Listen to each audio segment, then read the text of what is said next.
And we are live. Once again, ladies and gentlemen, welcome to the Best Boys Center Ice Podcast 2025 Stanley Cup Playoff Wrap-Up Show. I'm Barry Besse, and coming up here in just a second, as soon as he shares this on his social media, will be my son, Carson.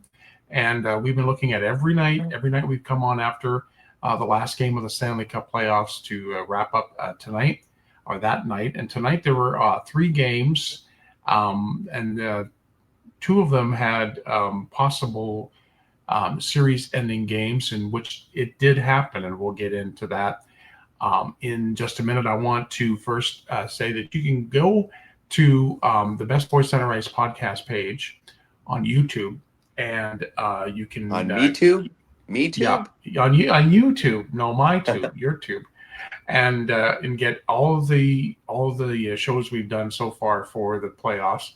That's available on the Best Boys YouTube channel, and you can get that on the Refocused Radio Network with Shemaya Reed's I Am Refocused Radio and Rudy Campos Jr.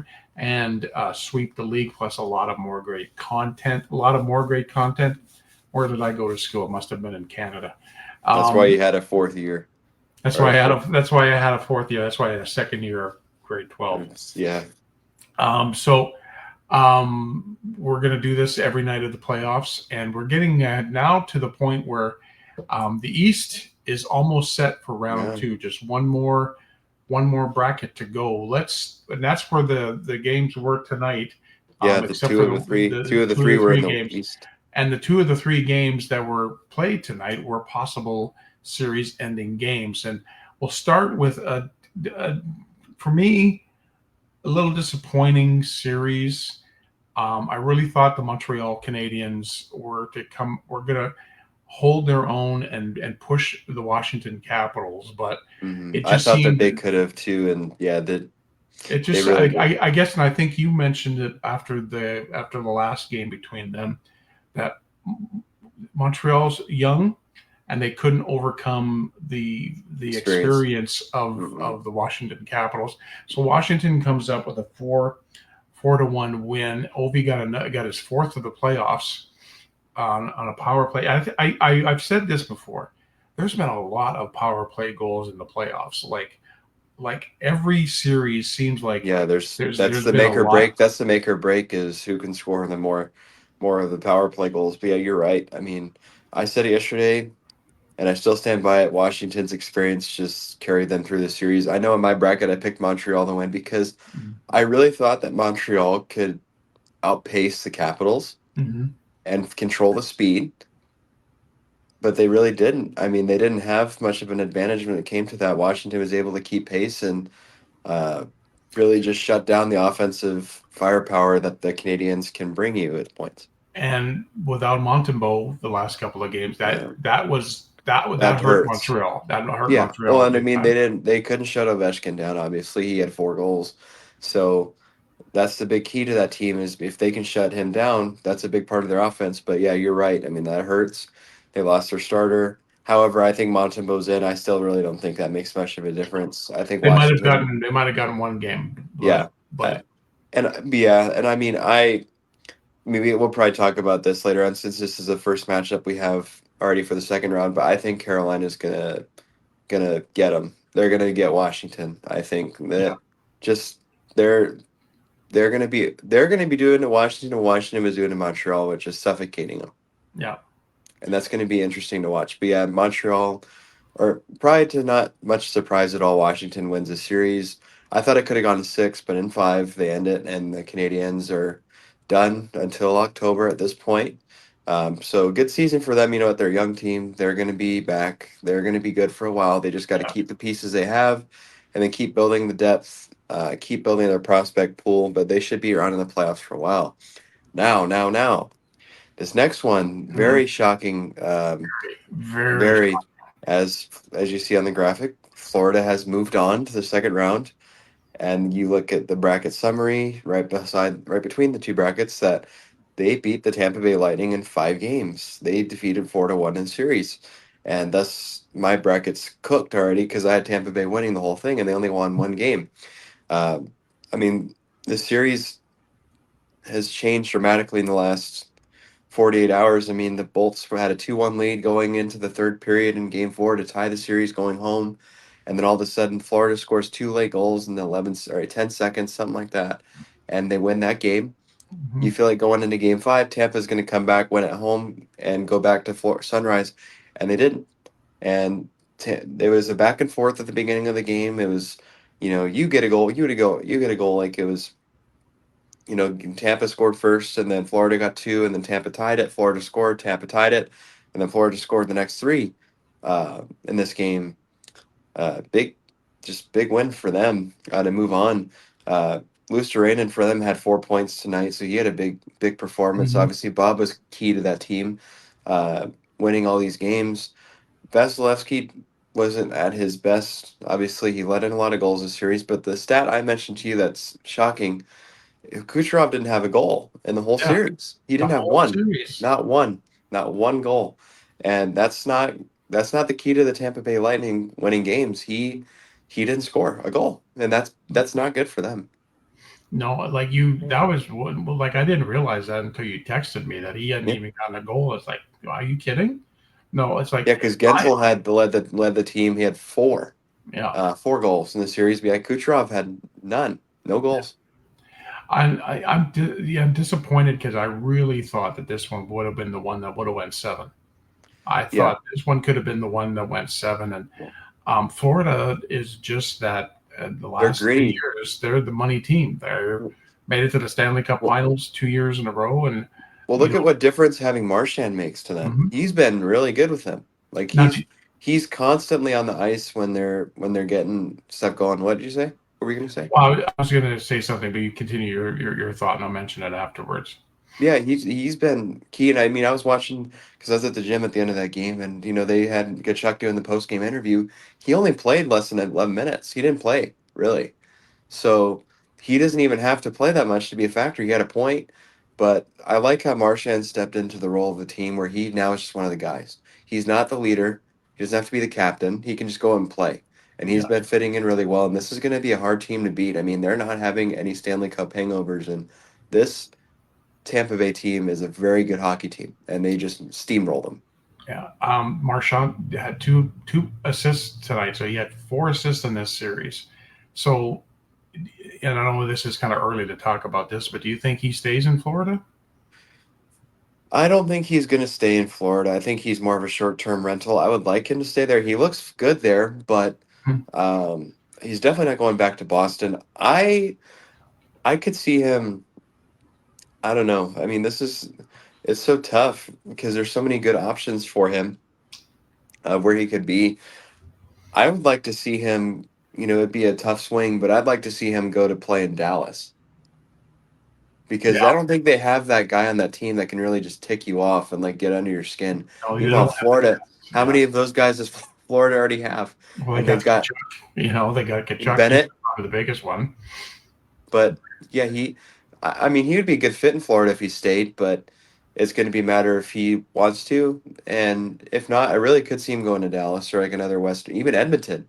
Yeah. Shoot, if you guys Well, could afford him, there was talk earlier about when the whole Marchand leaving Boston thing happened. There was talk about yeah, Edmonton being a spot, yeah. but I I don't know. couldn't believe that. I could not believe when he got traded. Like No, I did not. No one saw that coming, and neither did he. I imagine. And he's like, whoa, whoa, whoa! Like I'm going to the arch rival, but he's fit in nicely with the Panthers, and good for him. Like you know what? He's he's one of those guys that you hate sometimes playing against him. You wish he was on your team because he's just that good. and he was the face of that franchise. Like Yeah. really, like over the last few years, he's when you think of He's the last almost 2 decades. I mean, yeah, he's been there for over 15 years. you think of Brad Marchand, but now so Florida is just awaiting the winner of the Toronto Ottawa series, and we'll get into that We're here in a little bit. I'm ready. Yeah, and then the last game to just ended here a little bit Yeah, ago in Winnipeg, the Jets take a 3-1 series lead three after a two, 3-2. Sorry, yeah, 3-2 series lead 5-3 after a win. 5-3 win over the St. Louis Yeah. Blues, and this was another one that went back and forth. At the Um, beginning, it did yeah, because it was 1-1. Jets scored first, then the Blues scored after, and then the Jets scored again, and the Blues tied it, and the Jets ran away the next 3, and then the Blues scored a late one with a minute left. But I mean, I watched a lot of this game because when I got home, and the the Jets outplayed the Blues tonight. This was the first game in the series where the Blues weren't playing the whole 60. They didn't play the whole 60. They only had 9 shots after 2 periods. That's Mhm. not the key to beating, especially they already beaten Hellebuck twice already. But that's not the key to beating that Winnipeg team. They played Oh, really good. And, again, St. Louis has got to do what they got to do at home like they have and play a solid 60 and go back to the game 7 in Winnipeg. And at that point, you never know. I mean, mhm. it's all up in the air what can happen. I mean, Winnipeg hasn't locked the series up yet, but they definitely had a convincing 5-3 win with how they played tonight. They took a step closer. Yeah, you know what? When you get, people who maybe don't understand and maybe don't watch hockey, and I guess it happens in basketball as well. When you get to game 7, that's an anybody, that's a pick 'em. Like if you Yeah, get to a game 7, throughout the other 6 games, it doesn't matter now. it doesn't matter because like you look last year in the Stanley Cup Finals, the Oilers down 0-3, they come back to tie 3-3, and the game 7 was just 2-1. It was anybody's game right up until the end, and that's what happens in a game 7. So the Blues, yeah, they got to take one step at a time. They got to Yeah, play but one shift at a time, one period at a time. they're still fine. They're in a good Yeah. spot. I mean, they're still in it. They just got to go back home and play the same way and go back to Winnipeg, and anything's possible. So they're not out of the weeds. But yeah, only 3 games today. Mhm. All really good games for sure. Just some surprises. The big surprise is just the Florida series. I can't believe that's done. But Yeah. now they await the winner of Toronto and Ottawa, which leads us to previewing tomorrow's games, which That's there the are going to be 4 That's the first tomorrow. game we're going to talk about tomorrow is the Toronto Maple Leafs in Ottawa against the Senators. Now the Leafs have a 3-2 lead in this series, but I think, and we talked about this before, the momentum is definitely in Ottawa's favor because right now there's a bunch of people in Toronto, Ontario, Canada, and a bunch of fans of the Toronto Maple Leafs all across the country and some in the United States that are going, here we go again. The Leafs had a 3-0 lead on the Senators and cannot pull the trigger to end the series. If Ottawa comes back and they win at home tomorrow night, It's tied then it's right tied, there. and you get that game 7 where anything can happen. I don't You care know if it what? goes back to Toronto or not. I I I don't really care if Toronto wins this series tomorrow. With this, they have proven that they haven't changed. That they're still the same team. They haven't changed those habits because you know what? I'll give it to Ottawa game 4. They win overtime. That was a good game for them to win. Toronto had their chance to put it away and they didn't. Then they go back home to game 5 and they don't score a goal. They get shut out 4-0 at home Mm-hmm. in game 5. And it's just like the same story all over again. Like, how many times are the Leafs going to do it? And, Ottawa's got no pressure on them. They got to play the same free way and they're going to be walking back to Toronto tied at 3. Like, And because Toronto's going to be choking up on their sticks because they're going to be trying to win that game, and they have all the pressure on them to win it. Ottawa has no pressure to win. you had posted earlier Biz's comments I about said it to you. Yeah. yeah, and about because he's a Toronto Maple Leafs apologist. He's a big fan of the Leafs. He's loud and proud about that, even though I don't think he ever played for the Leafs. I know he played for Phoenix, but he's the Toronto Maple Leafs fan. And even when you listen to him last year talk about the Leafs series against Boston and how it was going to come down to game 7 there, and he had a lot of excitement in his voice. He He did doesn't. not sound very enthusiastic, very confident that his beloved Toronto Maple Leafs are going to be able to do Well, this. look at what even was said in that video because it was a Spit and Chicklets video and it's him and Witt going at it, and Witt said same other way. He's an Oilers fan. He likes Oilers because he played for the Oilers. Um, he was right with what he said. The Leafs big boys, for the most part, haven't shown up. No. Meanwhile, the big boys, okay, like for Edmonton, have shown up. I mean, all these teams, really, for the most part, that are either advancing or up in these series, their big boys have shown up. Like Mhm. Washington had Ovechkin do a lot. Carolina, Aho scored his series-winning goal, and then even those other guys contributing. Svechnikov. Florida had their guys, Kachuk, leading the team into there. Bennett, Reinhart. Winnipeg, Kyle Connor scored a lot of points in this series. But the Leafs are the only team where their stars just have not shown up. Like they should get to the playoffs. And Witt said it in that video that Matthews in his last 14 playoff games has only scored twice. He's their captain, and he's This not is a guy leading who them. scored 64 goals last year. So you know what? Those fans are scared. They're scared right now because they're used to watching this, and the Sens have all the momentum in the world tomorrow to win that game, and there's no pressure on them to win it. No. They just got to go out there and keep playing the way they are, and they've got a confident Allmark who just had a shutout in the Mhm. biggest game of the season. He's on a roll. He's Yeah. a proven like a proven great goalie. He's going to get it done. And the Leafs are going to have to go back home and muster something up to not get embarrassed. And this would be it. This would be the only factor, I think the only way that the Leafs haven't lost yet is being up 3-0 in a series. They've done everything else. They just haven't been up 3-0 to blow it. Yeah. But I'm excited to see that. I just hope Ottawa honestly just runs away with this game and it's like a blowout because that would just be adding to the drama of it that they have to go back to Toronto again and try Yeah. to shut them out at home to beat it. Yeah. I just think it's in Toronto. The Maple Leafs are getting in their own way and they're getting in their own head. And like I said before, the Leafs are being the Leafs. So that's the first game tomorrow night. It'll start at 6 o'clock. I'm going Central to Time. go to the restroom real quick. You keep going. Okay. The second game tomorrow night, which is going to be a 6:30 start in Minnesota, it'll be the Golden Knights and the Wild, with the Golden Knights having a 3-2 lead in that series. And it's been a really good series between the Golden Knights and the Wild. Again, a Minnesota Wild team who, in the past, when they've been in the playoffs or they've had great regular seasons, and they get into the playoffs and they're a one and done team. Well, I think this is a much, much different Minnesota Wild team. This is a younger team. This is a hungrier team. And Carson will come out here in a bit and he'll give his ideas on the game. But this is in Minnesota.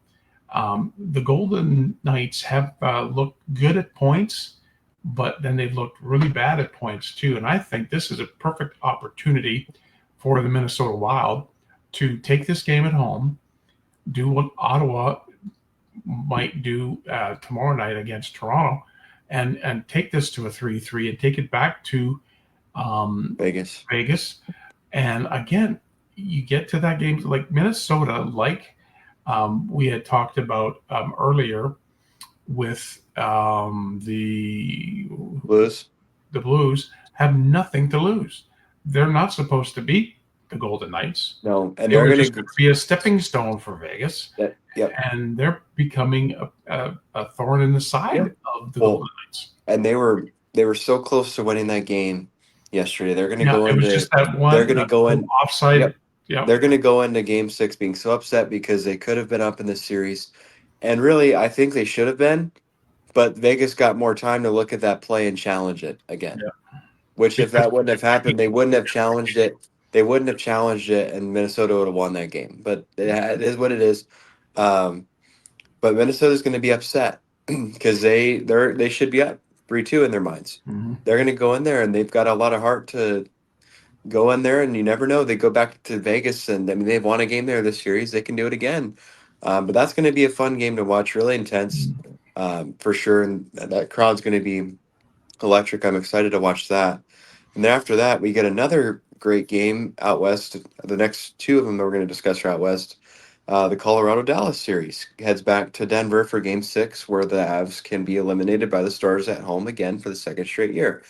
I didn't expect the series to be at this point where it is. I thought the Dallas is going to be down heading into this kind of game, and they're not. They're up 3-2 after a big Game 5 the other night. They got to keep playing the way they are to keep the Avs at bay because, again, that's going to be another team's going to be PO'd with how they played the other night, and they want to go out there and force a Game 7 back in Dallas, which you never know what can happen in Game 7. I expect McKinnon to have an amazing game tomorrow. He and McCarr are probably going to be all over it the whole game. I imagine they're going to both play a lot of minutes. But the Stars just got to do what they're going to do if they want to win. Keep playing their game. Keep just using their depth to their advantage where they can really get the whole lineup involved in the game. But they just got to have a better showing than they did in Game 4 in Denver because that was not a good game for them. And I don't know. I mean, it's going to be a very interesting game. I would be shocked if the Avs don't win, but again, that would just show to the resilience of the Stars. And if they advance, that's such a huge win for them because then they would have Haskin and Robertson coming back at some point, which makes them that much better when they do get those guys. I mean, they get an extra couple days off. They're probably hoping that St. Louis, if Dallas advances tomorrow, they're going to be hoping St. Louis forces a game 7 because that's more time off that they get, where those guys have an extra couple days to be coming back. That's going to be a fun game. Really going to be such a good game to watch. Like you think about Colorado, they've got so much firepower. They definitely out superstar the Dallas Stars, and Colorado can just easily turn on that offense, and that's what they're going to need to do. And it's at home in Denver. We always talk about the altitude in Denver. When you're going from, you played in Dallas a couple of nights ago. Now you're going to Colorado. You're going to Denver.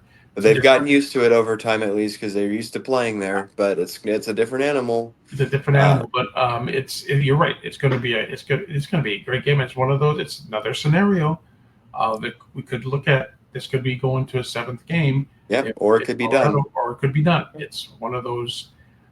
It's just like every other. It's like all 4 games tomorrow night are potential. Elimination. And the last game is. I don't want to talk about this one. Yeah, you do. The Edmonton Oilers at home to the Los Angeles Kings at Rogers Place in beautiful downtown Edmonton, Alberta. Okay. Stop hyping it up a little bit. Let's go. Come on. We can't show our bias on this show. Yeah, okay. Yes, I can. It's the internet.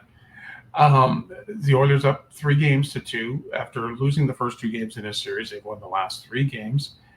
Calvin Pickard is the guy you're going to go with until the bottom falls out.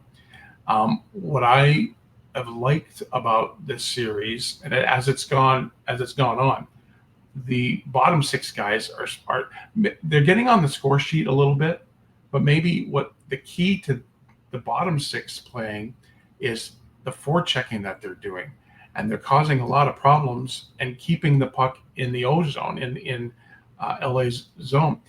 The last 3 games, LA doesn't have an answer for Edmonton. Just like the first 2 games, Edmonton didn't have an answer for LA. And, this game is going to come down to, can the Kings get over the mistakes that they've made that have the 2 big ones that we've talked about in this series, the challenge and the non-clear by Byfield. Can they get over that? Yeah. And get to go into Edmonton, where they haven't won yet in this series, anyways, and they've still got that stigma of losing to the Oilers in the last 3 playoff rounds. Yeah, last 3 playoff years. Yeah, and I mean, I've said it. This is what I've said the whole series. This is going to come down to which Oiler team shows up tomorrow. Yeah. Are we going to get the team that's ready from the opening puck drop, ready to go? Because even though they're up in the series, their Achilles heel has been when they don't start right. Because then the Kings take that over and completely dominate them. Yeah. But if they start like the beginning, like they did yesterday or the other day, forget it. I mean, that's going to be the only thing that's going to save him is Darcy Kemper, because of how good he's been. He's been at an unbelievable level. He's in my mind, win lose for them, he's the MVP of the series, because this series does not go this far without him. No, easy. I mean, but which Kings team shows up at the beginning of the game? Are they going to be sheepish and scared to lose, or are they going to go out there and try to win the game? Yeah. That's going to be the answer. Are they going to play on their heels? And if the Kings have any hope of getting back into this series and sending it back to LA for a game 7, in the defensive zone, when Kemper makes a save, they have to clear out the front of the net. They're letting too many Oilers in the front of the net, too many whacks at the puck. Yeah. How many times in the last few games have you seen 2, 3, 4 whacks at the puck after Kemper makes the original save? Yeah. You got to get your guys. You got to get the Oilers out from in the crease. Yeah, and even for the other way around, Edmonton's got to make sure they stay disciplined and not take penalties tomorrow, because LA's power play has still been really good. They've been on point. They've scored 1 in every game this series, just about. I mean, they got to stay out of the box. And the Kings just got to not fall back on their feet, because that's what they've been doing. They go up and then they let They let Edmonton take over the momentum and continue playing in the offensive zone, which I don't understand why they do that, Hmm. but they do. And it is what it is. But, the series for the Kings has been just a microcosm of making errors. The Jim Hiller challenge in game 3, the missed clearing attempt by Byfield in game 4 when he should have just flipped it. This series could be an elimination game the other way as of tomorrow, but it's not Yeah. because of those little mistakes that have haunted the Kings and could haunt the Kings for the rest of the summer. But it all comes down to tomorrow and how this game starts, who's going to be ready to go from the opening puck drop. I think that's going to be the winner of the game tomorrow is who's ready at the beginning. Yeah. That first 20 minutes is going to show who's. That's going to be the biggest period of the game.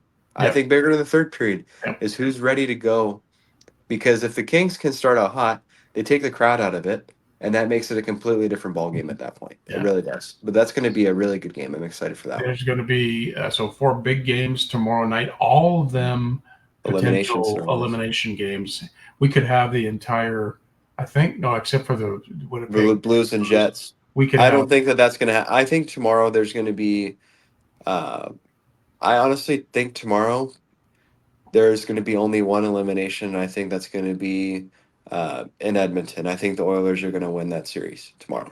But All other right. than that, I could see the rest of these going more.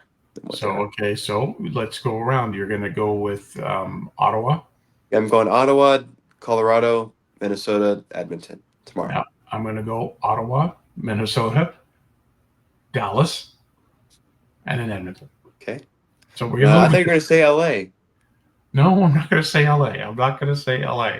No, but these games are going to be good. And I mean, this first round has been really special. Tons of overtime games, tons of close games. But I'll take over the reins for tonight is the bracket update as of tonight. Obviously, some of the pictures have been updated as of last night, but as of the 30th of April, the Carolina Hurricanes defeated the New Jersey Devils yesterday. They move on to the second round. Toronto leads Ottawa 3-2 with their game 6 being tomorrow in Ottawa. Washington tonight. I took off Montreal there. Whoops. Washington defeats Montreal 4-1 tonight. They win that series and head on to play Carolina round 2. Then Florida tonight also won their series, defeating Tampa Bay 4-1. And they await the winner of Ottawa and Toronto. The Western Conference, Winnipeg just won their big Game 5 tonight against St. Louis. They're up 3-2. Dallas won their big Game 5 last night, waiting for, or not last night, on Tuesday night, and they are on Monday night. Wow, that was a long time ago, it feels like. But they play Colorado tomorrow, Game 6, but they're up 3-2 right now. Vegas leads Minnesota 3-2 after their overtime win last night, and then after their clutch win in LA last night, Edmonton leads the Kings 3-2. With basically all these series now are elimination scenarios, no matter which way you look at it. Yeah, either we're going to have eliminations or we're going to have some Game 7s coming up.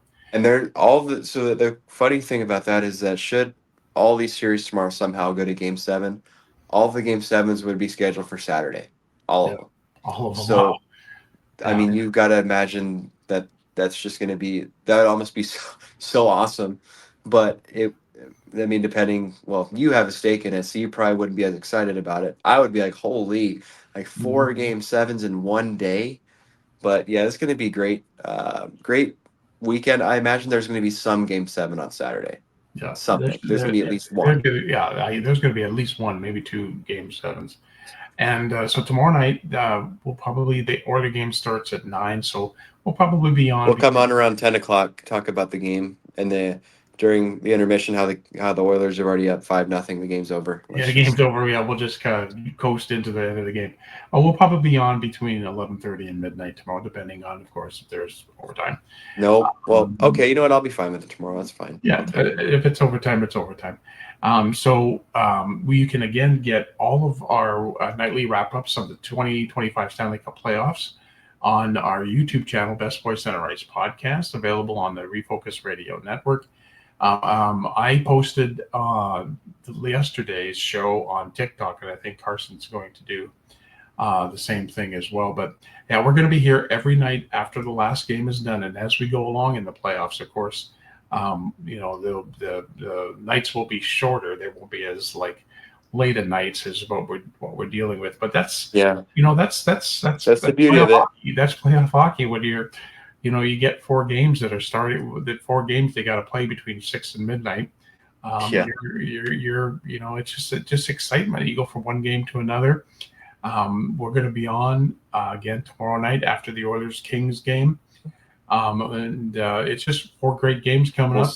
We'll see which version of you we get tomorrow. Yeah, Whether we get happy Barry or mad Barry. No, we won't get mad Barry. We'll get a nervous Barry if the Oilers have to go to a Game 7. Because I love Game 7s, except for when my team is playing him. And like you saw me last year in the finals in Game 7, so you were witness to that one. Mm-hmm. So again, all right, everybody, thank you very much for joining us. You can get this. We'll repost it a little bit here on Facebook. And in the meantime, and in between time, Carson's favorite time of the show, everybody have a great hockey night. Bye, Deb.